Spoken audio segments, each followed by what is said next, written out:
I've been watching some videos this week of people talking about the corporate life and the office life and how much they hate it. And so I wanted to give my perspective and opinion on the trades versus the corporate and office life. And so let's get right into it. These guys were basically saying that they hate the corporate and office life for a lot of different reasons. And they typically would bring up, I probably watched maybe 3 to 4 videos, 5 videos on it. They would typically say that the corporate and office life, it's so horrific. They'd rather have a traditional job, some of them called it, or like an actual job where you go out and do work, blue collar trades, etc. And so I wanted to get into this and discuss it and get my perspective and opinion out there on this. I've been in the trades for about 18 years now. I do have a little bit of corporate and office experience, but not much. The extent of that is I worked at a call center, 3 different call centers when I was in my early 20s, and 2 of them were sales based and 1 of them was customer service based. So that's the extent of my corporate experience, but I do know a lot of people in all different types of corporate and office jobs. So let's get right into it. Now, I'm going to try and keep this video from going too long. So I'm going to try and keep it somewhat concise here. And remember, this is all very generalized because there's always outliers and different circumstances. So I'm going to break it into 3 categories. First category is just the work itself. The second category is the people and the environment you're in. The third category is the pay. And then there is 1/4 bonus category. So make sure you watch the bonus category at the end. It's the most important one, so I'm saving it for the last. So the work. The corporate people say they hate sitting in the office and they hate doing spreadsheets and numbers and that type of stuff, like TPS reports from Office Space. But I wanted to say it seems like a lot of these corporate people aren't even doing what I would consider real work. Now, it does seem, obviously there's an array of duties and jobs. So if you're like an accountant, some type of accountant or some spreadsheet person for a company, then yeah, you're doing, really, really mind-numbing work. And that probably sucks really bad. But, then there's IT, there's customer side of things. I notice that when I see a lot of corporate people, they're just spending their days on calls. A lot of these people are either in Zoom meetings or calls. I don't know what they do in between then, but to me, it doesn't seem like it's a lot of real work even. So maybe that's part of it, that they feel like the work's not even important and they're just killing time. So, honestly, I don't even know what they're doing, but the work itself, I want to now contrast to the trades. The trades work you are in the trenches. It's not easy work. It could be going under houses, going on rooftops, going in attics, literally in trenches. I was in a hole today. It was probably like a 5 feet deep hole, nice and muddy and sticky. It wasn't that bad, but you're out there and it's physical. Now, the main trades that I want to talk about are heating and air, plumbing, electrical, and then carpentry. Those are the big ones. If you're in roofing, I'm sorry, but that's just a terrible, you did something wrong, unless you're the owner of the company or you're a foreman and you don't actually go on the roofs. If you're in painting and drywall, it's the same thing. Those are grueling jobs. Painting has got to be one of the most boring things, but some people are cut out for it. But back to the work of the main ones I'm discussing. The work itself can be more fulfilling because you're using your hands and you get to see a finished product. So if I'm fixing a broken pipe, I get to the pipe, repair it, get it done, and get out of there. And that is a tangible thing that was done. And that can be said for framing, heating and air, electricity, etc. That's the benefit of it. You do get that tangible release, I did work today. There it is. You can see it. But the flip side of that is you might be under a house. If you're under a house, there could be insulation. There could be rat droppings. There's wires every which way. You can get injured just crawling around under a house. You can get injured. There's different weird injuries you can just get. Maybe I'll talk about it in another video. But the work itself is very hard, or it can be very hard on the body. So I actually going to give this category to the corporate people. Their work is, although it's kind of mind-numbing, it can be, the work itself, it's sustainable. You can do it long term. The trades you can't do long term. There's no one doing the trades into their 60s that isn't falling apart. So I had initially had it as a toss-up, but I actually am going to give it to the corporate people, is that they have it better off than us blue-collar people. Next topic, the people and the environment. The cool thing about the trades is you do meet interesting people and somewhat like-minded people, but there's also total knuckleheads. And the problem is the management and the bosses. The boss or the owner of the company is usually, not always, but a lot of time, he's an idiot. He's hard to deal with. He's a hard ass. He doesn't like to give much. He feels like he's giving you, the privilege of just working for him is enough. He's done enough for you. So especially a small business, I told the story in my previous videos of working for this guy. He was an idiot, a hard ass. It was very hard to work for him. That story is very common. A lot of guys in the trades are drinkers. They're just grinding through life. They're not really like thinking that far ahead, and they're not really, I don't know if they're happy or not, but they get home and drink for whatever reason. That's part of the coping of it.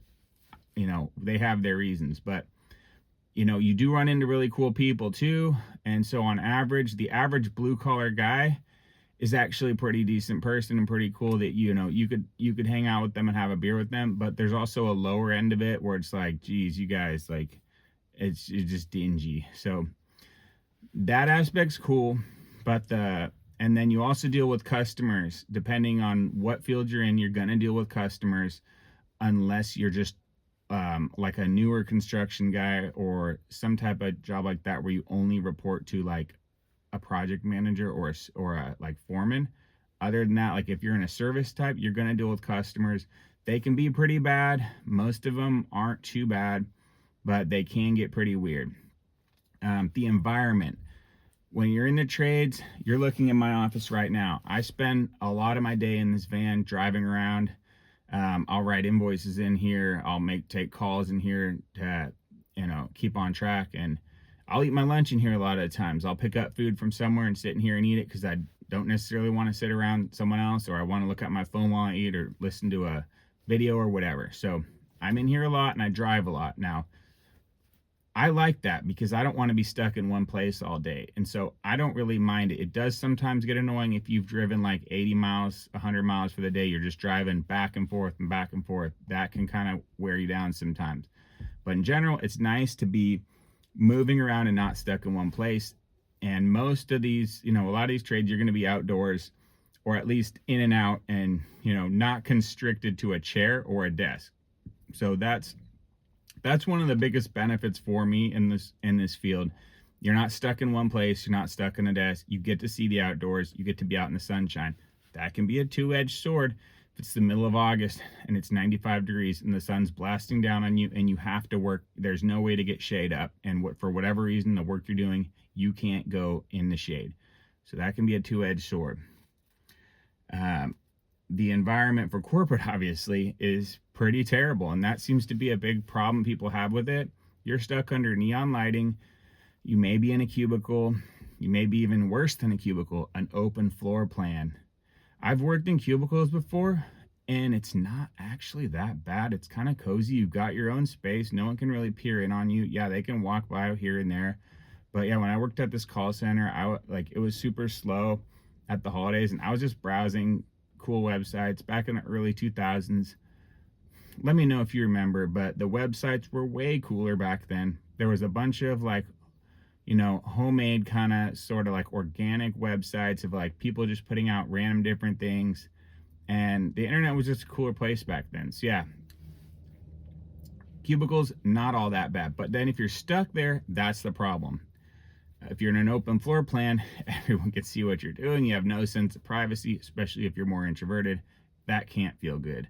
So the environment there, that's obviously bad. The people, I couldn't really say, but I do hear a lot of people don't like different departments like HR, or there's some people they just prefer not to work with, or there's cliques, or there's women that are catty, or whatever it may be.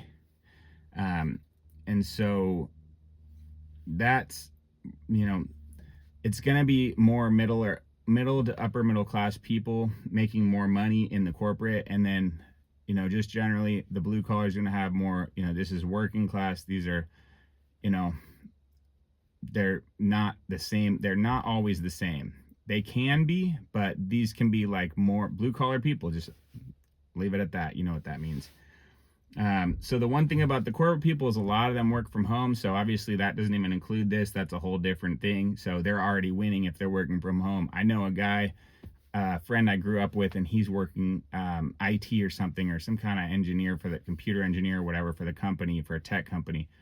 And I would see him over the summer at the beach and we talked, and he's like, oh yeah, I work from home 3-4 days a week. He's like, the first thing I do is I go in my jacuzzi. He said every morning he hits his jacuzzi. Sometimes he falls asleep in there. Doesn't even start any real work till after 10. So the work from home people, they probably don't know how good they have it. But there's always a flip side to everything. Sometimes if you're just sitting at home all day, that can get boring, even if you're doing work. I do a ton of work for people who I go to their house and they're on a Zoom meeting. Or I meet the husband and the wife's on a work call in her office. And so if you're cooped up out of house all day and you're actually doing a lot of work, that actually does suck. And I told you guys in the past video how I was a heavy poker player in the mid to late 2000s. And that was online poker. So I'd be at home playing poker like all day sometimes. Like I would go out and get a coffee or a breakfast sandwich, come back, play poker, and just be there all day until I got off, had a couple cocktails to calm down, and then go to bed. So being at home all day kind of sucks. But the work from home people, they're not home all day. I know some of them. They're out doing stuff. They take their kids on a nice bike ride at 11 a.m. and then have lunch, or they go, you know, they're out and active, most of them. So if you have an experience, drop it so I can hear more info on that. But it seems like the work from home people are winning because they don't do actually a lot of work. No one's really checking on them. And now the third topic is the pay. And I'm just going to flat out say it, that the corporate people are winning on pay straight up. Every position starts at like a minimum of 80 to 100K, probably more. That might even be outdated numbers. And you quickly move up and you get raises typically every year, performance reviews and raises and bonuses. I know somebody who got it was about $100,000 bonus. And that was like, you know, they're not making like $1 million a year and then they got $100,000 bonus. They're making like low six figures, like definitely under, you know, no more than 250 a year. And boom, for whatever reason, they got a gigantic bonus, and no blue collar guy's ever going to get that. So in general, they are going to make more. Most of these people are easily making 150, 200K and up. And if you have a dual income doing that, you're crushing it. So the trades, they start out probably at like, at least in my area, if you're inexperienced and you're just jumping on brand new, you're probably going to make like 50-ish K a year before tax, of course, which is nothing. And you can barely get by on that. But you can probably move up pretty quick, but you're going to top out as an employee probably around 100K a year, more or less. And it, you know, there's obviously different situations that people get in where they can make more. But if you're not the owner of a company, you're going to top out like way lower than someone who's just working for a corporation. You are going to top out lower, but there's ways there where you do benefit. I'm going to get into at the end of the video for the last topic. So the pay goes to corporate. So right now we have the work itself goes to corporate because it's sustainable. And although it sucks, it's sustainable and it doesn't break your body down, and you can go to the gym before or after, or go on a hike or a bike, mountain biking or whatever, because you didn't drain your body out in the literal physical trenches like a blue collar guy did. And the other thing back to the work is that a lot of this blue collar work is very dirty and messy. So like, yeah, you can be getting like just foul stuff on you, like PVC glue, like the pipe glue. And if you're, welding or sweating copper, there's fumes. If you're in heating and air is a totally overrated business. You got to deal with all kinds of different nasty stuff, but fiberglass insulation being the worst of them. Okay, where was I going? The recap. So the work itself goes to corporate. The people and environment goes to blue collar. The pay goes to corporate. So corporate's 1, 2 out of 3. Now the final bonus topic is the freedom of it all. It can go either way. This is one that's on the fence, because if you're a work from home or, remote work corporate, you can go anywhere in the world and do your work. So there's all kinds of digital nomads out there, and those people are truly winning if you're into travel, which not all of us are. So they're winning in that aspect, but they are still tied down to a boss. And back to the people topic is that I've heard a lot of these corporate higher ups are really lame to deal with, and most of them aren't happy and they're not pleasant people. And so although you may have the freedom to work from wherever you want, you are still burdened by that person that you have to report to, and that person has a lot of control over your life. Of course, if you have a really good skill set and you're highly desirable, then there's no scarcity. You can just go to another job or gig, so you don't have to worry too much. But here's where the blue collar part does come in, is that if you're in the trades, it's much easier to become your own boss, like start your actual own business. It's much easier. And so that can give you the freedom to work whatever hours you want, or, take vacations whenever you want. I didn't even get into the vacation part. I have to go back to that. This isn't even in one of the topics. Corporate people, they get a huge amount of paid time off, vacation time, and leave. So an example is, I know a guy working for like a bank, and he's in the wealth management side of it. He had a baby. He gets like 8 paid weeks off, and he doesn't have to use it all at once. He used like 2-3 weeks and then banked the other weeks to use throughout the year whenever he wanted. No problem at all. They also get paid sick days, paid time off, and all that. So I guess this ties back into the money part. They're going to have a better healthcare and better retirement as well. And so in the trades, if you try and tell your boss you want like 2 weeks off to have a kid, you're probably not getting any money for that. Like, I could almost guarantee you're not getting money, and you probably, you may even get hassled for taking away work if he's busy right then, like your company's busy right then, and they want you at work. You may even get hassled for that. So a lot of times it's harder to, first off, you're probably not getting a lot of paid sick days. It depends where you work, or paid time off, and your vacation's not paid. That's one of the downsides. But now back to what we were talking about, the freedom aspect. You can be your own boss, and that can be again, everything can be a two-edged sword. That can be nice if you have a good niche and you have it all figured out, and you just have to understand that you're not going to get super far ahead as your own boss. If you're the only employee, then you own your own job that you're the boss of. You own your own job means you're not really going to get ahead, but you're going to do okay. You're going to do good. If you want to get ahead in the trades, you have to start an actual company, meaning employees, not just you. And you have to have a couple guys under you, because you need to eat off their plate. They need to bring the bread back to you for you to eat, and they get their share. And so that's something really to think about too. Everyone says just get in and start your own business, and you're like, that's good, but I don't want to just get by. I want financial freedom. I want my time back. And so I want to be able to do what I want to do now, as opposed to when I'm in my 60s or 70s. So you would have to start your own company and have guys under you.